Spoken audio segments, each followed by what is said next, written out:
కోపం అనేది ఒక వ్యక్తిలో దాగి ఉన్న ఒక లోపం. అది బయటకు వచ్చినప్పుడు అదే వ్యక్తికి హాని చేస్తుంది. ఒక వ్యక్తి ఎంత కోపంగా ఉంటే అతని జీవితంలో అంత ఎక్కువగా నష్టం జరగడానికి ఇదే కారణంగా ఉంటుంది.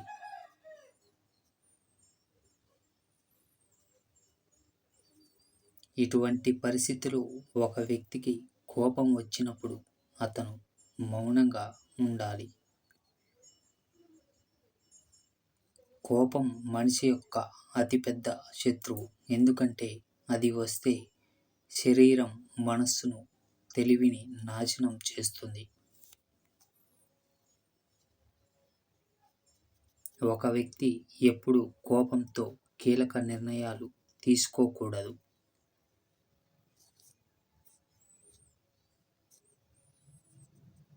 ఎందుకంటే అటువంటి పరిస్థితిలో ఒక వ్యక్తి ఆలోచనలు అతని నియంత్రణలో ఉండవు.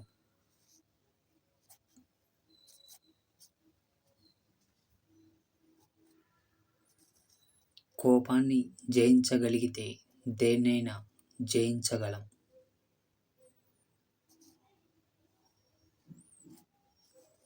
కోపంలో తీసుకున్న నిర్ణయాలు మంచి ఫలితాల్ని ఇవ్వవు.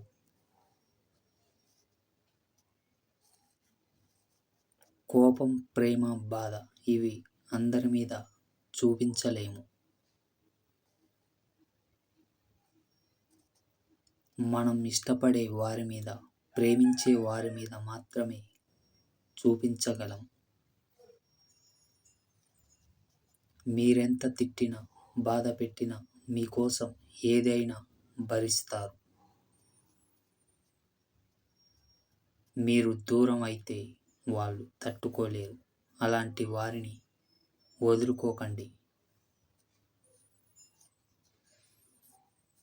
నీకు కోపం వచ్చే ఒక్క క్షణాన్ని అదుపులోకి తెచ్చుకోగలిగితే బాధపడే 1000 క్షణాలను తప్పించుకోవచ్చు.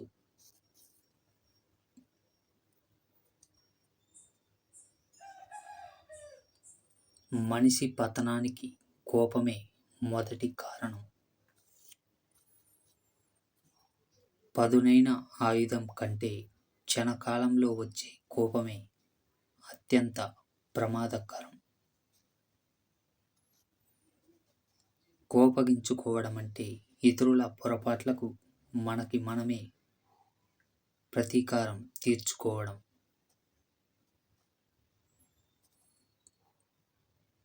కోపంతో మాట్లాడడం వల్ల గుణాన్ని కోల్పోతాం. ఆలోచించి మాట్లాడినప్పుడే ప్రత్యేకతతో జీవించగలం.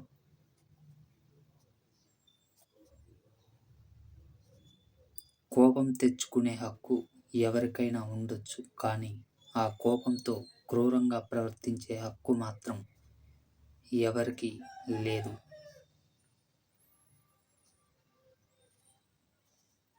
ఒత్తిడిలో నిర్ణయం, సంతోషంలో వాగ్దానం, కోపంలో సమాధానమివ్వడం చేయకూడని పనులు.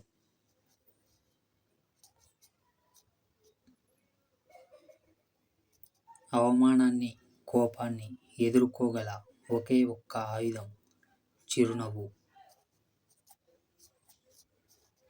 ఆయుధాల కన్నా కోపం చాలా ప్రమాదకరమైనది. శత్రువులు ఎక్కడో ఉండరు. మనలోని కోపం, ద్వేషం లాంటి గుణాలే శత్రువులు.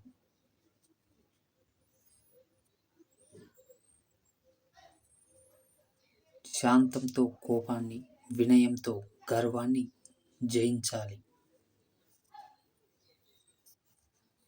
కోపం మాటల్లో ఉండాలి, మనసులో కాదు. ప్రేమ మాటల్లోనే కాదు, మనసులోనూ ఉండాలి. కోపం తెలివి తక్కువతనంతో ప్రారంభమై పశ్చాత్తాపంతో అంతం అవుతుంది. ఒత్తిడిలో నిర్ణయం, సంతోషంలో వాగ్దానం, కోపంలో సమాధానమివ్వడం చేయకూడని పనులు